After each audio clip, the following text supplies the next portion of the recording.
Salam, selamat pagi Bapak Ibu dan Saudara yang dikasihi Tuhan Yesus Kristus, dimanapun kita berada semua pada hari ini. Bersama saya Pendeta Vison Bailain dari GPIB Bukit Kasih Ranai Natuna, yang saat ini melayani di dua pos Pelkes, yaitu Bethlehem Tapau dan Siloam Batubi. Kita kembali dalam program acara Morning Call pos Pelkes GPIB. Ya, Bapak, Ibu, dan Saudara yang dikasihi Tuhan, sebelum beraktivitas, saya mengajak kita semua untuk membaca dan merenungkan firman Tuhan, agar firman Tuhan ini menuntun setiap kehidupan kita, agar kita senantiasa juga mengandalkan Tuhan dimanapun kita berada. Marilah kita berdoa. Terima kasih ya Tuhan atas penyertaan Tuhan yang sungguh luar biasa, sehingga kami dapat rasakan pada hari ini. Kami boleh beristirahat di malam yang panjang, dan pada pagi hari ini, karena begitu besar kasih Tuhan, sehingga kami diberikan nafas kehidupan yang baru, hari yang baru untuk kami jalani pada hari ini. Namun, terlebih dahulu tuntun kami melalui pembacaan firman dan perenungannya, sehingga kami dapat mengerti dan memahami dan mewujud nyatakan itu di tengah-tengah kehidupan kami sebagai orang percaya, dan senantiasa mengalami kemajuan iman di tengah-tengah kehidupan kami.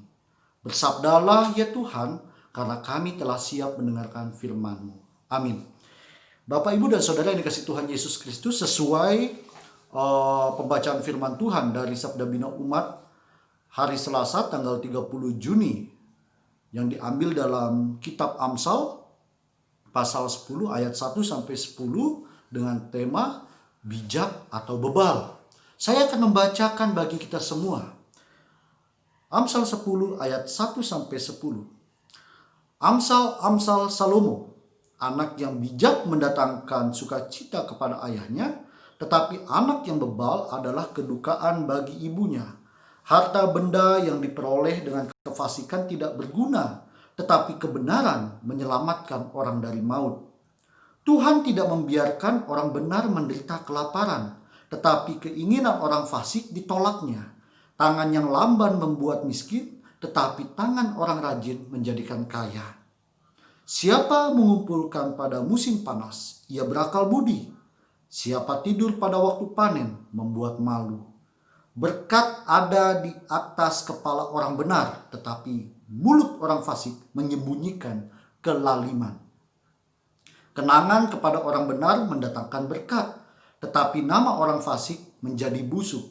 Siapa bijak hati memperhatikan perintah-perintah, tetapi siapa bodoh bicaranya akan jatuh.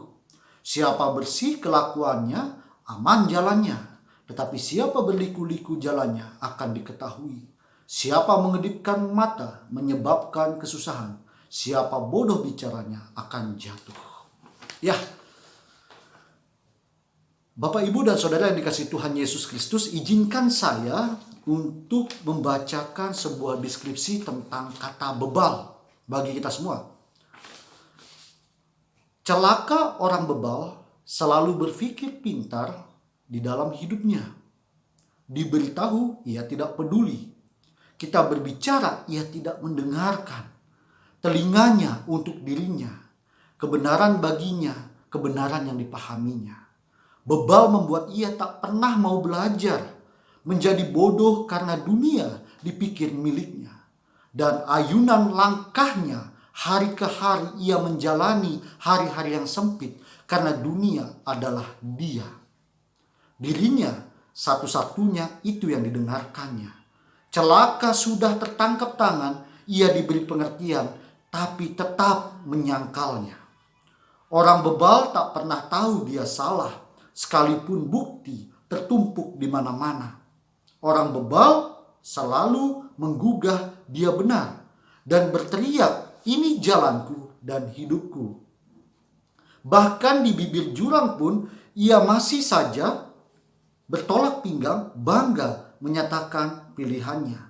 Ia terjun ke jurang, masih berteriak, tak ada yang salah.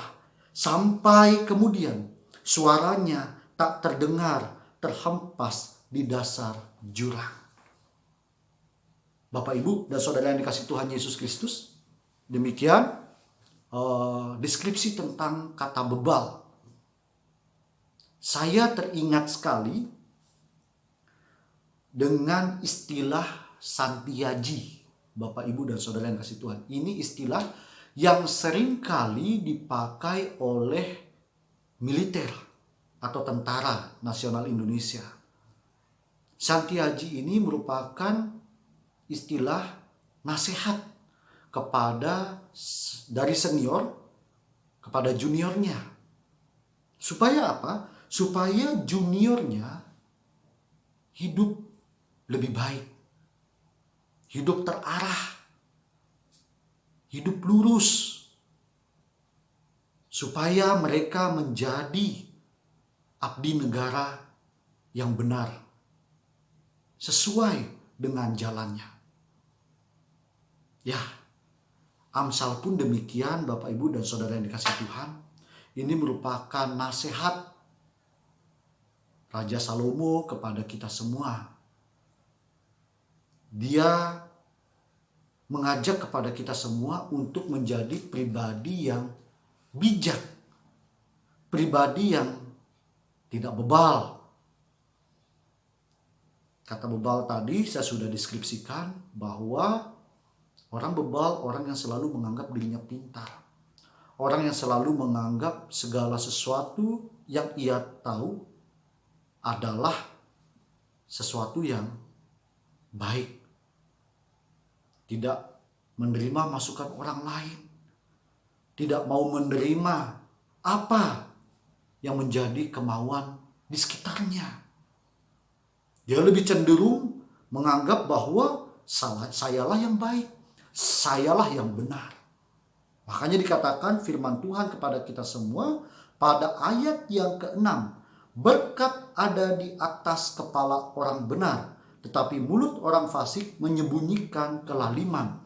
Bapak, Ibu, dan saudara yang dikasihi Tuhan Yesus Kristus, menurut firman Tuhan, berkat ada di atas kepala orang benar. Mengapa? Karena di dalam kepala, tepatnya otak atau pikiran, kita memikirkan dan memutuskan tindakan kita. Nah, tentu keputusan kita sangat dipengaruhi berbagai macam dan pengetahuan yang sebelumnya yang sudah kita miliki. Kalau kepala kita penuh dengan kebenaran firman Tuhan, kita dapat relatif lebih mudah mengambil keputusan yang benar. Namun kalau pikiran kita dikuasai dengan keinginan daging, kita akan cenderung mudah berkompromi dengan yang namanya dosa.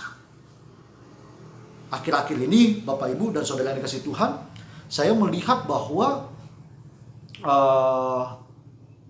di tengah-tengah pandemi COVID-19 ini, banyak orang bebal.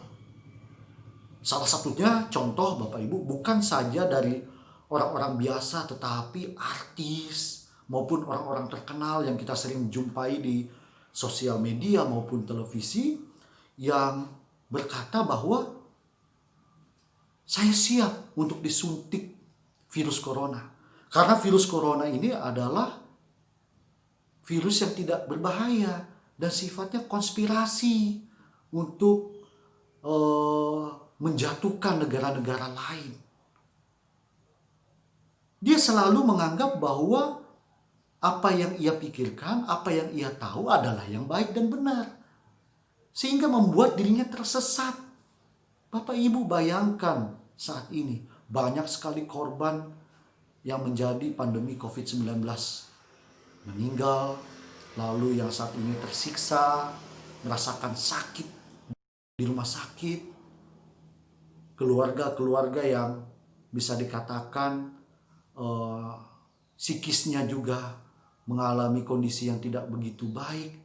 Lalu ada oknum-oknum yang tampil dengan sok taunya. Dia berkata bahwa itu konspirasi dan tidak membahayakan dan tidak terjadi apa-apa kalau dia disuntik virus corona. Nah, hal inilah Bapak, Ibu, dan saudara yang dikasihi Tuhan yang membuat seringkali miris dalam kondisi saat ini. Banyak oknum-oknum yang mencari keuntungan, mencari popularitas di tengah-tengah pandemi COVID-19.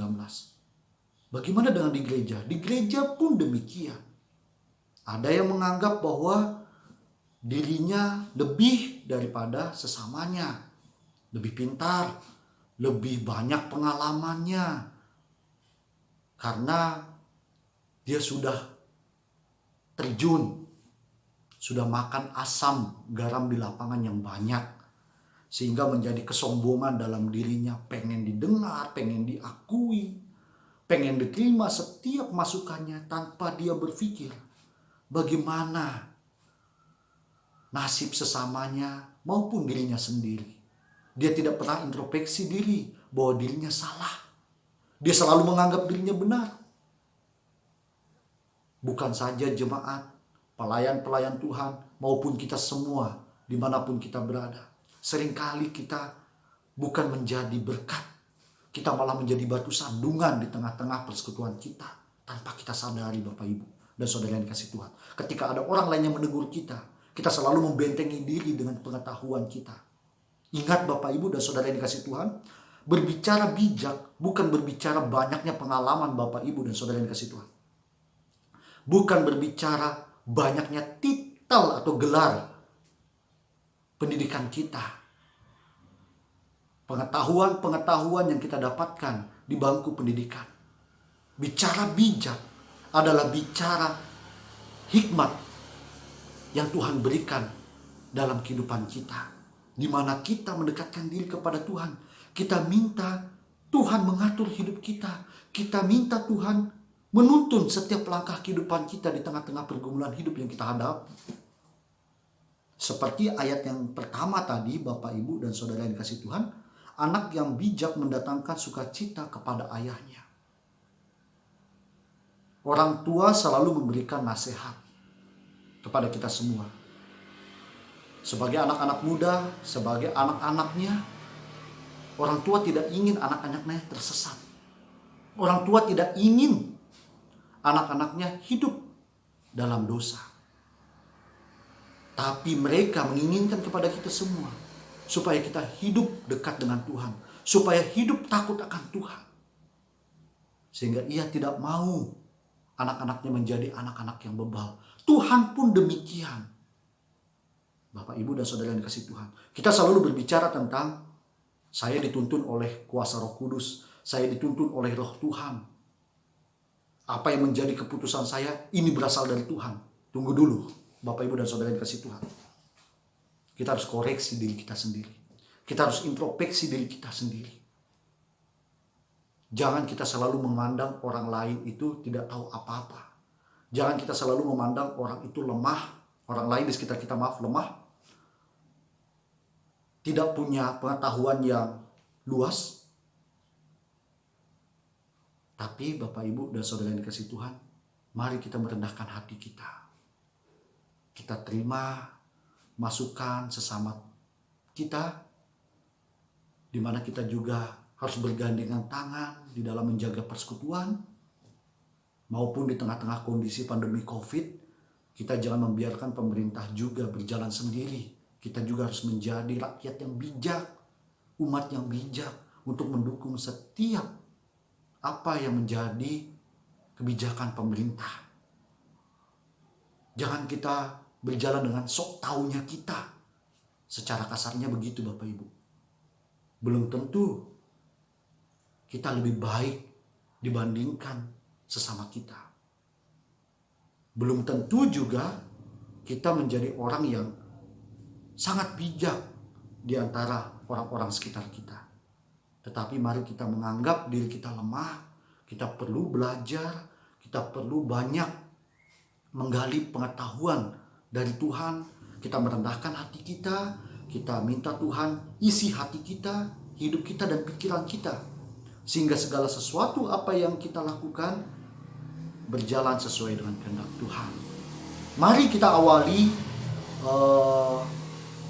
aktivitas kita, Bapak, Ibu, dengan saudara-saudara yang dikasih Tuhan, bahwa menjadi pribadi yang bijak adalah pribadi yang mendatangkan berkat.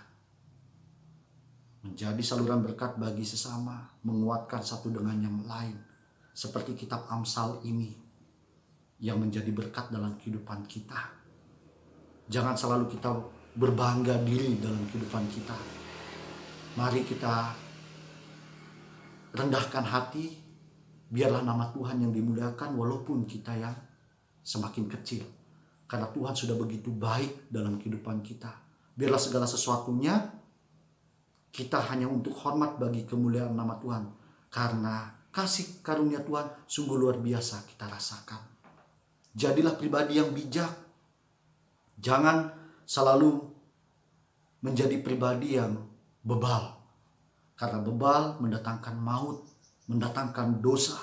Tetapi orang bijak senantiasa diberkati oleh Tuhan. Demikian perenungan yang dapat saya sampaikan. Kiranya perenungan ini semakin menguatkan kita hidup bersama dengan Tuhan. Dan senantiasa juga kita mengandalkan Tuhan dimanapun kita berada. Tuhan Yesus memberkati, tetap semangat Bapak Ibu dan Saudara yang dikasihi Tuhan dimanapun Bapak Ibu dan Saudara berada. Pakailah waktu anugerah Tuhan ini dengan sebaik-baiknya.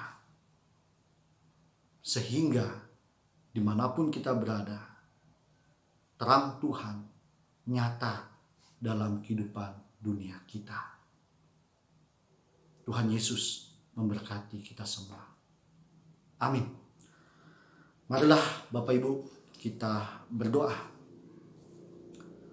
Tuhan Yesus, kami telah membaca serta merenungkan firman Tuhan bersama-sama pada pagi hari ini. Dan kami akan beraktivitas. Tuntun dan sertai kami di dalam tugas tanggung jawab pekerjaan dan pelayanan kami masing-masing. Ajarilah kami untuk senantiasa hidup dalam hikmat Tuhan yang mendatangkan kebijakan dalam hidup kami. Jauhkan kami dari segala dosa. Tuntun kami ya Tuhan, agar setiap langkah kami bukan menjadi pribadi yang bebal, tetapi pribadi yang bijak. Biarlah nama Tuhan senantiasa dimuliakan. Terima kasih ya Tuhan, inilah kami, utus kami di tengah-tengah dunia ini. Di dalam nama Tuhan Yesus, kami telah berdoa dan mengucap syukur. Amin.